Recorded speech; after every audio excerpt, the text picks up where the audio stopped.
بسم اللہ الرحمن الرحیم۔ السلام علیکم۔ کیا آپ نے کبھی کسی کے لیے اتنی شدت سے دعا کی کہ آپ کے آنسو بہنے لگے؟ کبھی ایسا ہوا کہ آپ نے رات کے اندھیرے میں، تنہائی میں اللہ تعالیٰ کے سامنے کسی ایک شخص کے لیے رو رو کر دعا مانگی ہو؟ کبھی کسی کی مسکراہٹ کے لیے اپنی نیندیں قربان کی ہوں؟ آج ہم اسی احساس کے بارے میں بات کریں گے جب آپ اللہ تعالیٰ کے سامنے صرف ایک شخص کے لیے دعا کرتے ہیں۔ یہ دعا کیسی ہوتی ہے؟ اس کا اثر کیا ہوتا ہے؟ اور کیا واقعی میں اللہ تعالیٰ ایسی دعاؤں کو قبول کرتا ہے؟ تو آج کی ویڈیو میں ہم ایک کہانی کے تحت بتائیں گے۔ رات کا آخری پہر تھا، سب کچھ خاموش تھا۔ ایک لڑکی اپنی جائے نماز پر بیٹھی تھی، آنکھوں میں آنسو، دل میں درد۔ وہ ہاتھ اٹھاتی ہے اور بے اختیار کہتی ہے، یا اللہ، اگر اس کا نصیب اچھا نہیں تو میرا نصیب بھی اچھا مت کرنا۔ اگر اسے کوئی تکلیف آنے والی ہے تو وہ مجھ پر ڈال دینا۔ اگر اسے کبھی کوئی روگ لگنے والا ہے تو وہ میری زندگی لے کر روک دینا۔ یا اللہ، بس اسے ہمیشہ خوش رکھنا۔ یہ وہ لمحہ ہوتا ہے جب دعا الفاظ نہیں بلکہ دل کی چیخ بن جاتی ہے۔ کیا آپ نے بھی کبھی کسی کے لیے ایسی دعا کی ہے؟ کیا آپ نے بھی اللہ تعالیٰ سے مانگا کہ کسی کا ہر غم آپ لے لیں، بس وہ ہمیشہ ہنستے مسکراتے رہیں؟ کیا کبھی کسی کو خوش دیکھنے کے لیے اپنی خوشی کو قربان کیا ہے؟ دعا صرف الفاظ نہیں بلکہ اللہ تعالیٰ سے ایک خاموش فریاد ہے۔ ایک ماں جب اپنے بیٹے کے لیے ہر لمحہ دعا کرتی ہے، ایک بیوی جو اپنے شوہر کی کامیابی کے لیے ہر رات اللہ تعالیٰ کے سامنے گڑ گڑاتی ہے، ایک دوست جو اپنی دوست کی تکلیف کو کم کرنے کے لیے دعا کرتا ہے۔ جب ہم کسی کے لیے دعا کرتے ہیں تو اللہ تعالیٰ فرشتوں کو کہتا ہے، یہ میرے بندے نے کسی اور کے لیے دعا کی ہے، میں اس کی جھولی بھی خالی نہیں چھوڑوں گا۔ کبھی ایسا بھی ہوتا ہے کہ ہم کسی کے لیے دعائیں مانگتے ہیں لیکن وہ قبول نہیں ہوتی۔ ہم کسی کو اپنی زندگی میں چاہتے ہیں لیکن وہ نہیں ملتا۔ ہم کسی کی خوشی کے لیے مانگتے ہیں لیکن وہ اور زیادہ تکلیف میں چلا جاتا ہے۔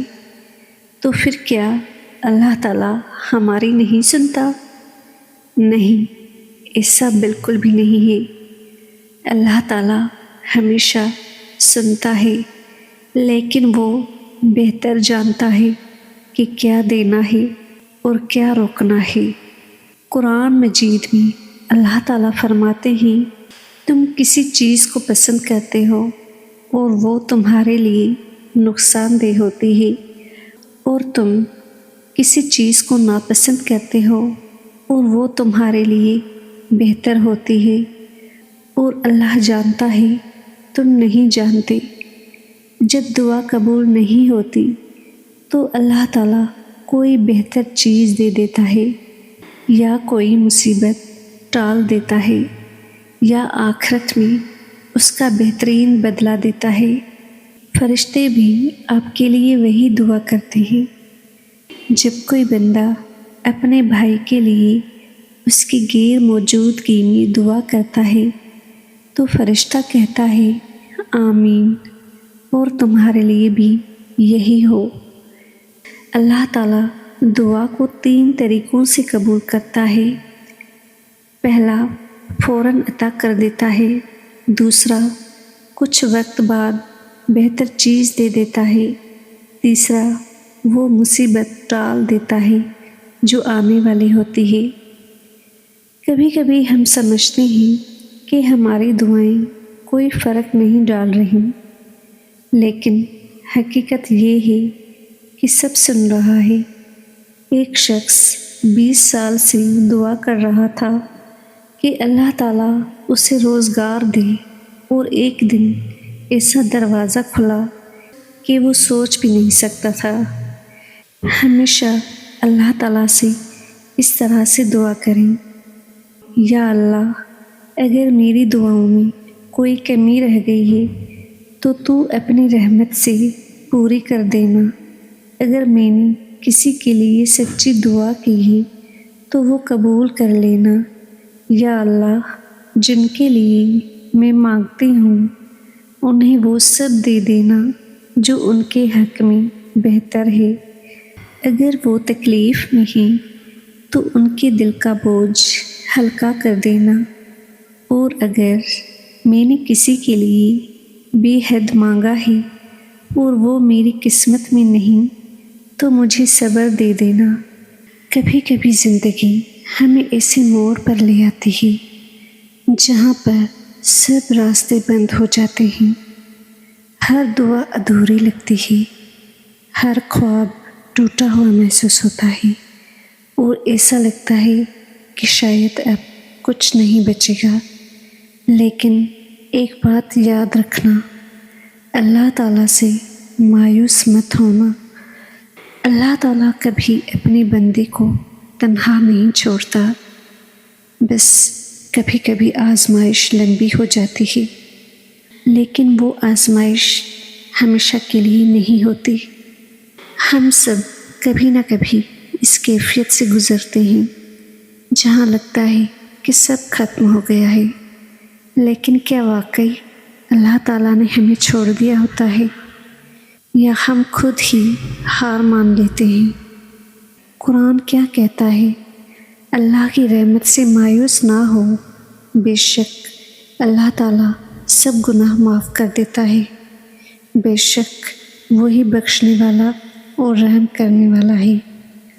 جب بھی آپ مایوس ہوتے ہیں، شیطان آپ کے دل میں وسوسے ڈالتا ہے، تمہاری دعائیں قبول نہیں ہو رہی، اللہ نے تمہیں چھوڑ دیا ہے، تم کبھی کامیاب نہیں ہوگی۔